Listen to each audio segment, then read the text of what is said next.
హైదరాబాద్ శివార్లలోని బంగారు దుకాణాలను టార్గెట్ చేస్తున్నారు దొంగలు. స్పాట్ ఫిక్స్ చేశాక ఒకటికి 2 సార్లు రెక్కి నిర్వహించి చోరీలు చేస్తున్నారు.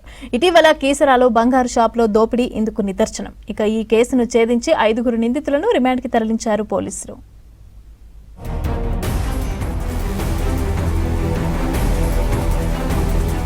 మేడ్చల్ మల్కాజ్గిరి జిల్లా కీసరలోని బాలాజీ గోల్డ్ షాప్లో ఈ నెల 2న జరిగిన దోపిడీ సంచలనం సృష్టించింది. ఈ కేసును సీరియస్గా తీసుకున్న పోలీసులు వేగంగా దర్యాప్తు చేసి 5 నిందితులను అరెస్టు చేశారు. వీరిలో ముంబైకి చెందిన నజీం అజీజ్ కటోడియా, హైదరాబాద్కు చెందిన విశ్వకర్మ ఎకేందర్ సింగ్లు పాత నేరస్తులున్నారు. దొంగతనాలు, దోపిడీలు చేయడమే వీరి పని. వేర్వేరు కేసుల్లో గతేడాది 2 చెర్లపల్లి జైలుకు వెళ్లారు. అక్కడ 2కి పరిచయం ఏర్పడింది.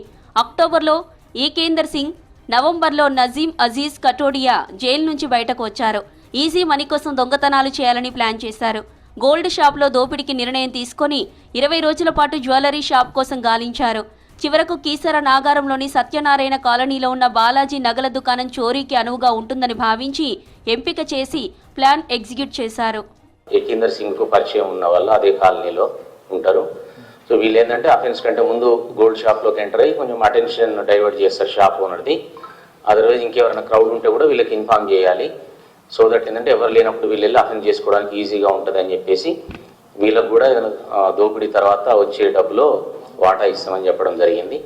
పక్కా ప్లాన్ ప్రకారం ముఠా సభ్యులు మొహమ్మద్ సైఫ్ అలీ, రాజేందర్ సింగ్ ఈ నెల 2న సాయంత్రం బాలాజీ గోల్డ్ షాప్లోకి వెళ్లారు. కస్టమర్లలాగా నటిస్తూ ఆభరణాలను చూశారు.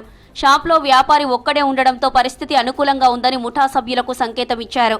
బయటే కాపు కాచుకునున్న నజీం అజీజ్ కొటాడియా, విశ్వకర్మ ఎకేందర్ సింగ్ ఒకరు మాస్క్, మరొకరు హెల్మెట్ పెట్టుకుని షాప్లోకి వచ్చారు. కస్టమర్లలాగా వచ్చి షాప్లోనే ఉన్న ముఠా సభ్యులు ఏమీ తెలియనట్లు బయటకు పారిపోతారు. నిందితులు బొమ్మ తుపాకీతో బెదిరించి గోల్డ్ బాక్సులను బ్యాగ్లో వేసుకున్నారు. అడ్డొచ్చిన వ్యాపారి సందీప్ గెహ్లాత్పై వెంట తెచ్చుకున్న గొడ్డలితో దాడి చేశారు. అక్కడే ఉన్న వ్యాపారి కుమారుడిని చంపేస్తామంటూ తుపాకీతో భయపెట్టారు. అయినా భయపడకుండా గాయాలతోనే వ్యాపారి సందీప్ తీవ్రంగా ప్రతిఘటించారు. కేకలు వేస్తూ ఎంతకు పట్టు వదలకపోవడంతో చుట్టుపక్కల వారు వస్తారని గమనించిన నిందితులిద్దరూ బ్యాగ్లోని గోల్డ్ ఎత్తుకెళ్లారు. కానీ ఎవరైతే సందీప్ గట్టిగా ప్రతిఘటించడంతో వీళ్ళకి పూర్తిగా బ్యాగేజ్ తీసుకుపోవడం సాధ్యం కాలేదు. కాబట్టి కొద్దిగా ఒకటే ప్యాకెట్లో ఉన్న ఆర్నమెంట్స్ మాత్రమే వాళ్ళు తీసుకెళ్లడం జరిగింది. అది ఇనిషియల్గా సుమారు 2-3 తులాలు అనుకున్నాము. ఇన్వెస్టిగేషన్లో ఆల్మోస్ట్ 1 తులా లోపే ఉండింది. అది ఇప్పుడు షాప్ ఓనర్ కూడా సేమ్ కన్ఫర్మ్ చేశారు. సో తదుపరి అఫెన్స్ అయిన తర్వాత వాళ్ళు అదే బైక్ తీసుకొని వెళ్ళి యాప్రాల్ అల్వాల్ సైడ్ పారిపోయారు. ఆ పారిపోయే క్రమంలో ఒక ప్లేస్లో వాళ్ళ వెహికల్ని కూడా అబాండన్ చేశారు. ఏవన్ బయట ఒకటి దగ్గర జర్కిన్ వేసుకోవడం జరిగింది. దాన్ని కూడా ఎన్ రూట్లో పడేస్తాడు. దొంగిలించిన బంగారాన్ని అమ్మి సొమ్ము చేసుకునేందుకు నిందితులిద్దరూ మెహదీపట్నంలోని రౌడీ షీటర్ రతన్ సింగ్ బహదూర్ను సంప్రదించారు. అతడు వీరికి ఉండేందుకు ఆశ్రయం ఇచ్చారు. బహదూర్ సాయంతో నగలను విక్రయించగా 25,000 వచ్చాయి.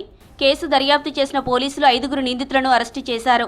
నజీం అజీజ్ కొటాడియా, విశ్వకర్మ ఎకేందర్ సింగ్, మహమ్మద్ సైఫ్ అలీ, రాజేందర్ సింగ్ వారికి ఆశ్రయం ఇచ్చి నేరం గురించి పోలీసులకు చెప్పకుండా దాచిపెట్టిన రతన్ సింగ్ బహదూర్ను న్యాయమూర్తి ముందు హాజరుపరిచి రిమాండ్కు తరలించారు. యాచారం పోలీస్ స్టేషన్ లిమిట్స్లో వాళ్ళని పట్టుకోవడం జరిగింది. ఈ 5 అఫెండర్లను కూడా రిమాండ్కు పంపిస్తున్నాము.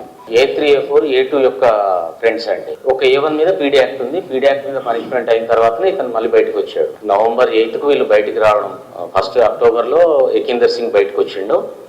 8 నవంబర్ నాడు మాత్రము A1 నజీం బయటకు వచ్చిండు. వచ్చిన దగ్గర నుంచి కూడా ఇదే ఆలోచనలో ఉన్నారు. కాకపోతే స్పెసిఫిక్గా ఫస్ట్ ఇనిషియల్గా వేరే అఫెన్స్ ఇంకేమైనా ఉంటాయని ఇట్లా డిస్కషన్స్ వాళ్ళ మధ్యలో చాలా చేసుకున్న తర్వాత సుమారు ఈ అఫెన్స్ కంటే ఆల్మోస్ట్ ఒక 1 మంత్ ముందు గోల్డ్ షాప్ మీద అనేది డిసైడ్ చేసుకున్నారు. గతంలో కూడా శివారు ప్రాంతాల్లోని జ్యువెలరీ షాపుల్లో చోరీలు జరిగాయి. యజమానులు అప్రమత్తంగా ఉండాలన్నారు పోలీసులు. అనుమానాస్పదంగా ఎవరైనా కనిపిస్తే సమాచారం ఇవ్వాలని సూచించారు.